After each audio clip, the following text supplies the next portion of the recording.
And we are back. We're here, James and Katie. Katie, James. What? Wait, that's wrong. Katie, James, Katie. We're back for Non-Pro as we revisit all of the special edition, all the re-edited George Lucas final envisioned Star Wars films. We have just watched two of the better films, Revenge of the Jedi, Revenge of the Sith, which was pretty good as far as prequels go, and then the excellent A New Hope. But we got the best one right now. Yes, the pinnacle, the widely considered best Star Wars film. I feel like I should get my blankets before we visit Hoth.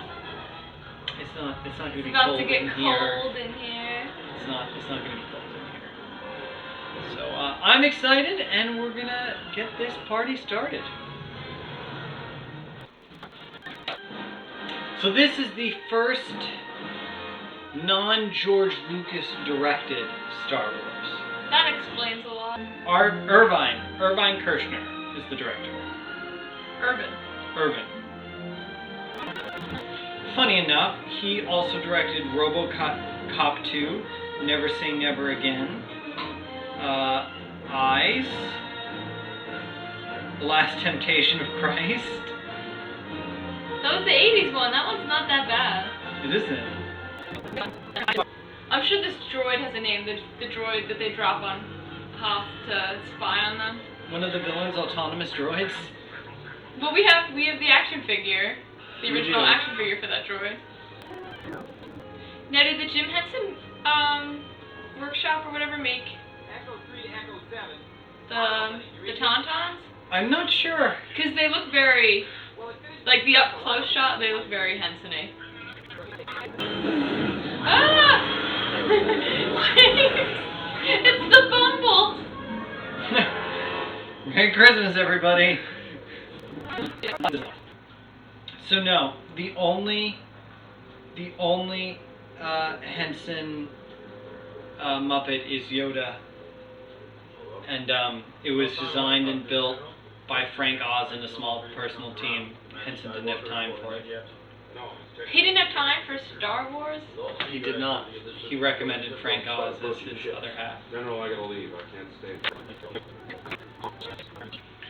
I just love that they reference adventures that we don't get to see. Like, that this universe has kept going without us. Come on. Come on. Then why are you following? This argument is way more romantic than anything that happened in the prequels. Like, I'm a little flustered right now. Why would covering C-3PO's mouth matter? It doesn't. It doesn't matter, but it's funny. Excuse me, sir.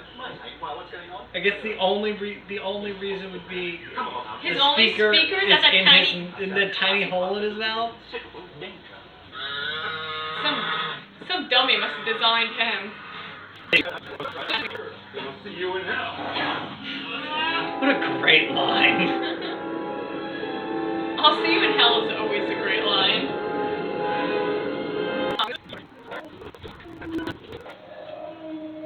I wonder why he's keeping Luke. Like, he found something more delicious as an appetizer, and it's like, I'll just stick this guy on the ceiling here.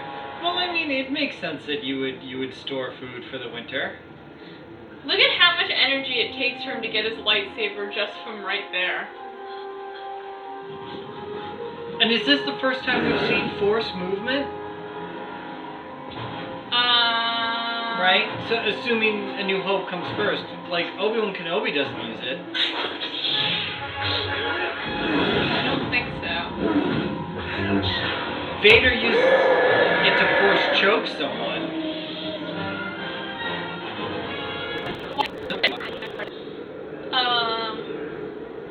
Hoth was filmed in Norway on the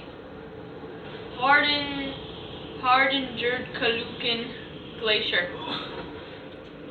That's a mouthful. It looks beautiful. It's a very beautiful snowy place. Beautiful. You can't see anything but snow. It looks like a hellhole. Well, in the beginning, it looks very beautiful and snowy. I mean, it was only snow, but it was still beautiful snow. I love this stop motion tauntaun. The tauntaun Parkway, that it's the stop motion. And Chewbacca's like my best friends out there. I feel like, can you tell me how to live first before telling me to get to Dagobah? If I ever pass out, I hope that I'm bumbling Dagobah system. See? This is beautiful. Okay, alright. This is pretty. This is probably all melted by today. Oh, yeah. Giant lake now. I'm not crazy. This still looks awesome, right? Like, It looks much better than, I don't know why, but like old movies where they're sitting in the cars and you see the background going past. For some reason, when they're sitting in the spaceships in the ice planet, it's obviously recorded behind them. yeah. It doesn't look that bad. And it looks way better than all the green screen stuff in the prequels. I don't know why, because isn't it the same idea? Yeah, it's exactly the same. Then why do they try to, why was it so hard for them? Half-witted, scruffy-looking nerd. Scruffy looking. Pretty close to the mark. Get her all riled up. I do have to say, who is scruffy looking? Why are they so clean shaven? Yeah, they shave well here in the Rebellion. Awkward brother-sister makeout! The things we wish we could forget about the original trilogy. I love Luke's smugness, though. No, he doesn't know that Luke is Luke Skywalker at the end of A New Hope. So he's obviously learned who Luke is. Well, they've been having a war against him. Luke's become big and important in the Freedom Fighters, which was, if you read the opening scroll, you would have learned all about it. Well, it's really neat that Marvel has a canon series of comics, one that even follows Darth Vader. Wait, oh, there are comics that are now canon? Yes, that deal with what's happened in the lead up to Empire. And one of the comic series is about Vader discovering that, that Luke is his son and that he's alive. Because obviously, if he knows his last name is Skywalker, he knows that it's his son, because Yeah. that was his name.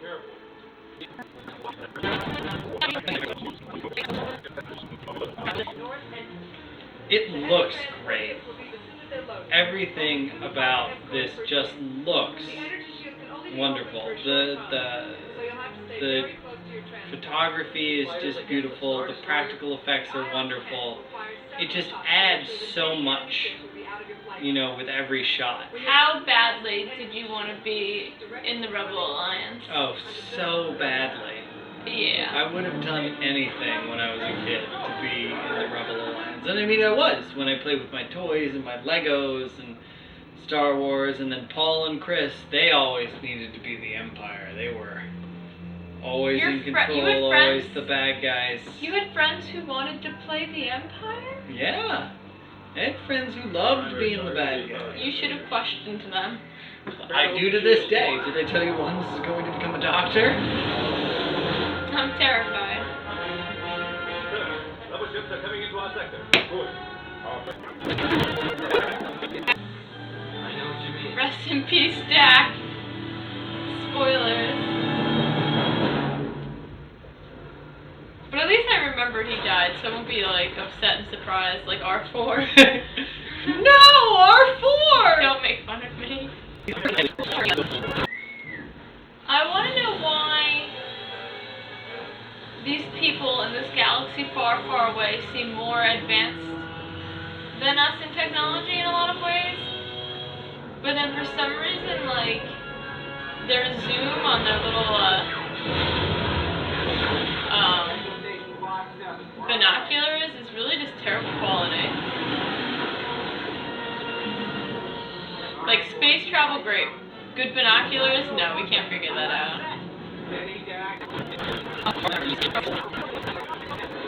Luke says Dak's name at least 100 times here. No one else is in his ship with him. If he just speaks, it has to be to that guy, right? Like, why does he keep saying his name? You know, he also is on comms. He was definitely giving the rest of the group orders. Maybe he can't turn on and off his comms. Maybe. So when he needs to give direct But orders guess to what? Dak, he has to say Dak. He won't be talking to Dak anymore. No, that's sad. He's driving around the entire time and he has his dead partner in the back. He can't stop and let him out. That's horrifying. He's got to keep doing his job.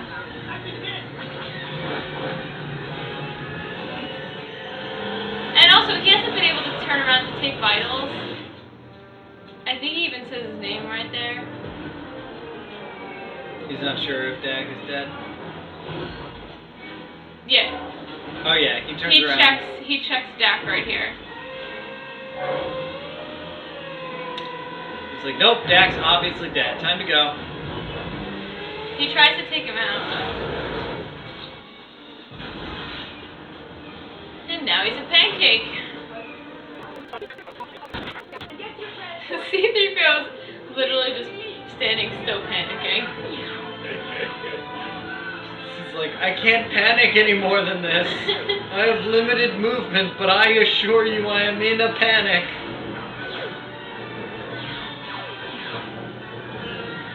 Wow. This is cool.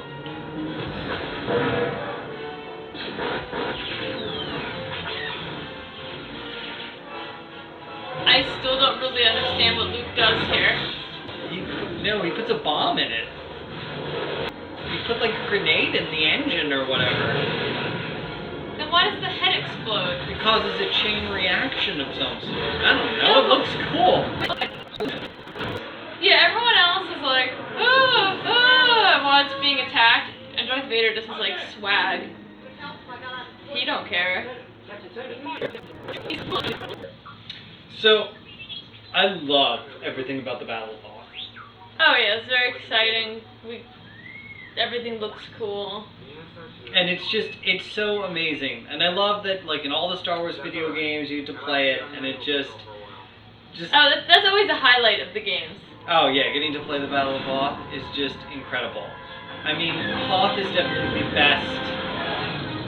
I guess it's our only real big Star Wars battle.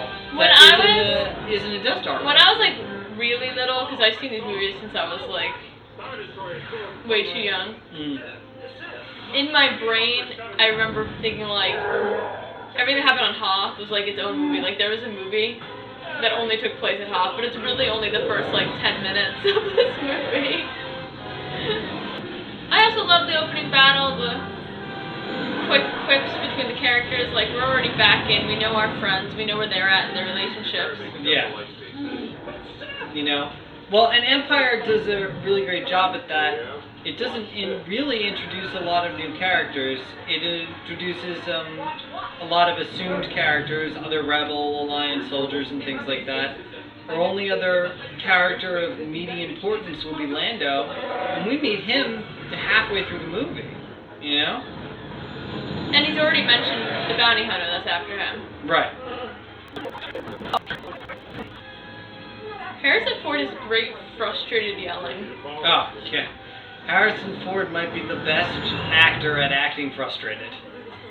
Like, all I'm thinking of is if Han Solo had to interact with Jar Jar Binks. Oh, he just shot. He would have just... Burrito scene all over again. Like, I'm just thinking if we could re-edit that if Han Solo landed on that planet, the second Jar Jar starts talking, it'd be like, fuck this. We don't need him. We don't need him.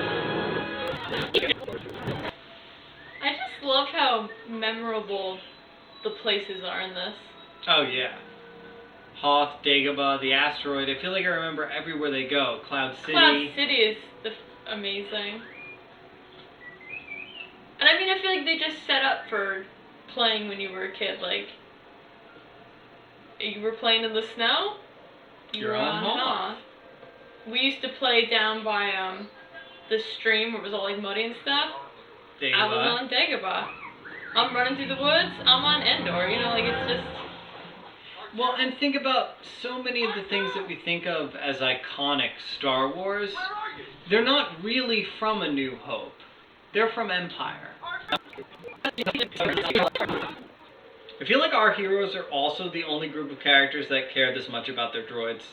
Like even like Anakin and Obi-Wan in the prequels. Even like, our droids are there. Even though you think Anakin should care a lot about C-3PO, because really he built him. He lived with him, like. After watching the prequels first, you realize maybe Yoda's got a little senile. He's been living alone talking to ghosts for the last 20 years. I guess it's, I don't blame him. I like how useful everyone is, right? Like. I know, like Leia's in here, repairing the ship herself. Yeah, she's not like pushed off to the side. Neither are any of the sidekick characters like 3PO and Chewbacca. Would you please stop calling me that? No, I feel like all this. Maybe. When you aren't acting like a scoundrel. Because in the first movie, before George Lucas knew it was going to happen, I feel like everyone was like, well, Luke and Leia. Well, right. Well, they were kind of Luke was our protagonist and but Leia was the girl. I just like how much effort they've put in, 5 minutes into this movie, you're like, well, Han and Leia, they gotta be together. I mean, 3 generals here, and the other guy gets shot at and dies while they're talking. First time we get to meet the Emperor. Now this is new. This is yes. added. They added because a couple Emperor scenes. Yeah. Well, this is an original scene, and someone from the makeup department played the Emperor, a woman. And they just did her up because they had casted the Emperor. But this makes sense. Like, that's what I said. Continuity-wise. The changes for continuity-wise in this movie, I think, make a lot of sense. And the redoing of Emperor scenes. Qui-Gon doesn't exist right now in continuity. Yoda taught Obi-Wan. I think, though, Yoda taught, as being the head Jedi, Yoda taught all of them. You know what I mean? Like. That's true. Well, also there's the whole thing with Obi-Wan wasn't a master when Qui-Gon died. Right. So I'm assuming Yoda quickly finished up his training. All I want to do is go to the gym and have a Yoda on my back. I'm assuming Yoda's kind of making this up as he goes along here. Like, I'm assuming there was like some strict process to the Jedi trials and learning back, at the temples. Like, we saw them learning from a young age and stuff like that. Here Yoda's like, I'm going to teach you lessons while you get physically fit. You carry me on your back, I'm going to impart some wisdom. I'm pretty sure that Yoda is inventing CrossFit right now. First CrossFit gym was on Dagobah. This scene as a kid terrified me. Alright, the scene in the cave? The scene in the cave on Dagobah.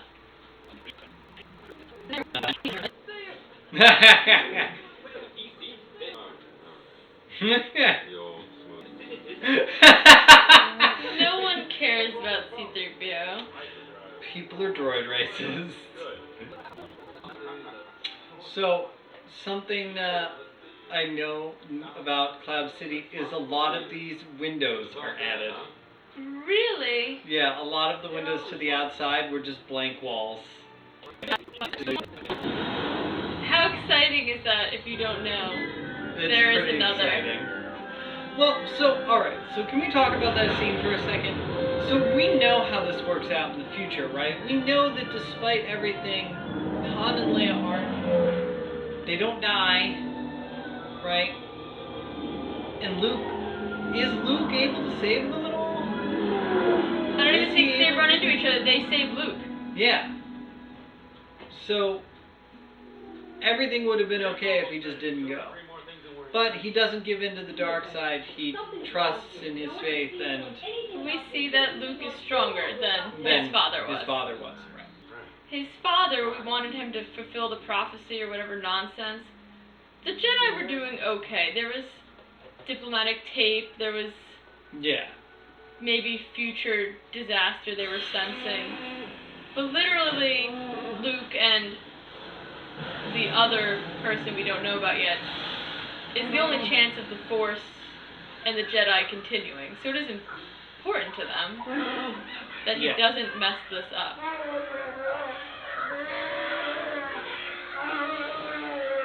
I love this really passionate way Chewbacca feels about C-3PO here. Oh man. How amazing was this? Yeah, the first time you saw it, they open up the door and there's Vader, he steals the gun. I still almost don't expect it. And why do they even bother making a dinner setup? Like, was one option maybe they'd just come in calmly and eat dinner with Darth Vader? Was that an option? Yeah, Lando made a deal to try to protect his city, his station. And but the Empire lied to him. For some reason he thought the Empire would be truthful. Here it comes. I love you.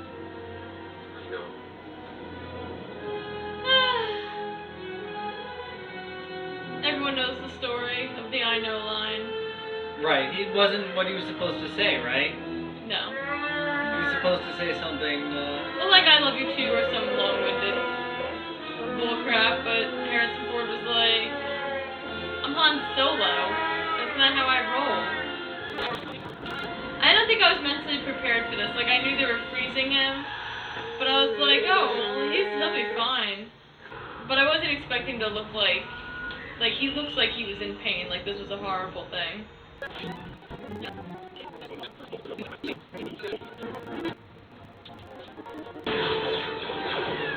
what is R2 doing?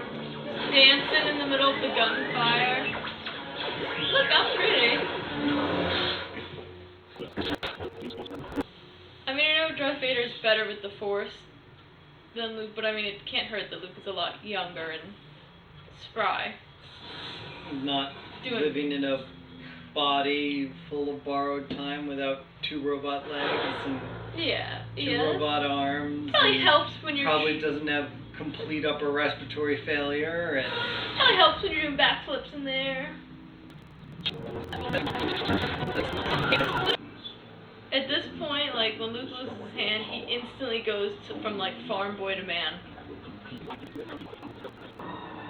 I like how Vader here thinks that it's going to be those two, but in Jedi it's kind of like the Emperor's like, no, I just want a new apprentice, kill Vader. Well, but Vader understands there's only two as well. Yes. His goal is probably the Emperor dies. Yes. But I like how Luke didn't even ponder it for a second. He's like, join me, and Luke's looking down and being like, what are my chances down there? Rather die than join you. Probably terrible, but I'm going. I've wanted to know who my father was my whole life, and still, nope, won't join the dark side. Yep, I don't like what I found. Now, as we all know, the famous Family Guy parodies pointed out that Lando is wearing Han's clothes in this scene. Yeah. Besides the fact they're both scoundrels, they both have a similar style. I mean, this only makes sense. He kind of left without... He left in a hurry. Han's clothes are going to be on this ship. Yeah. And who knows? Han won this ship from Lando. How do we know? Maybe it's Lando's clothes that Han's wearing. I think that's it. That's our canon. So, I don't know what else to say. I mean, everything you remember about Empire is true. It is a great movie. This cliffhanger, man. Han could be left for dead. Luke is being tempted by the dark side. Run by its father, Darth Vader. I mean, this is like... You know, and I feel like people need to look back to this now. Because despite this huge cliffhanger, I feel very complete and fulfilled by everything I've gotten. Which is a big problem with all of these double split movies, middle movies, the whole thing we get going on right now. Middle movies are notoriously bad. Yeah. Because they're usually just carrying into the third movie. But no, this is like... Empire is a masterpiece.